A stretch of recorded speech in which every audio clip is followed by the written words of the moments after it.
তো এখন আমি দেখব যে কিভাবে ব্লাড প্রেশারটা মাপতে হয়। তো ফার্স্ট অফ অল হচ্ছে আমি রেডিয়াল পালসটা দেখব। এখন হচ্ছে স্ফিগ্মোম্যানোমিটারটা হচ্ছে আমি এই হাতে বাঁধলাম এবং মিটারটাকে আমি এটা এখানে রাখলাম।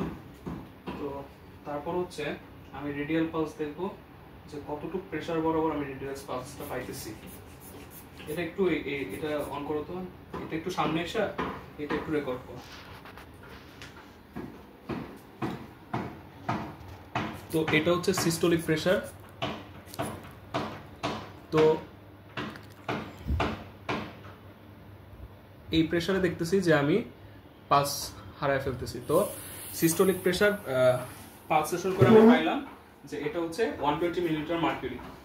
এখন হচ্ছে আমি অসকালটেটরি মেথডে যদি প্রেসারটা দেখি, এটা হচ্ছে তার কিউবিটাল ফসা।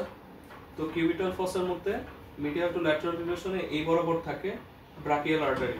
তো এই বরাবর যদি আমি এটা রাখি, এখন আবার যদি এটাকে আমি ই করি,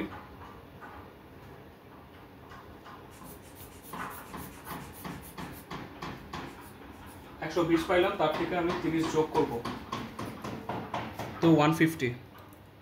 এখন আমি আস্তে আস্তে প্রেসারটা ছেড়ে দেব।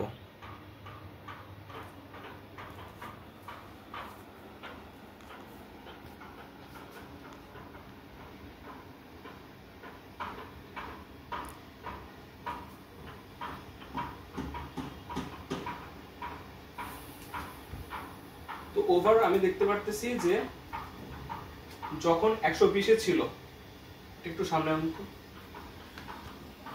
যখন 120-এ ছিল তখন হচ্ছে আমি সাউন্ড শুনতে পারছি, টার্বুলেন্ট ব্লাড ফ্লোর কারণে আমি সাউন্ড শুনতে পারছি। যখন 80-তে নেমে আসছে তখন ব্লাড ফ্লোয়ের যে সাউন্ড, তখন টার্বুলেন্সের কারণে কোনো সাউন্ডটা আমি পাইনি, যার কারণে আমি বলতে পারলাম যে সিস্টোলিক প্রেসারটা 120 মিলিমিটার মার্কিউরি, ডায়াস্টোলিক প্রেসারটা 80 মিলিমিটার মার্কিউরি।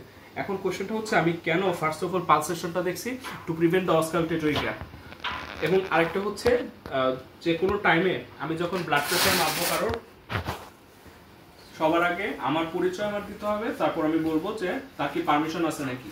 তো তারপর হচ্ছে আমি ব্লাড প্রেসারটা মাপবো, and this is the process of determining the blood pressure. তো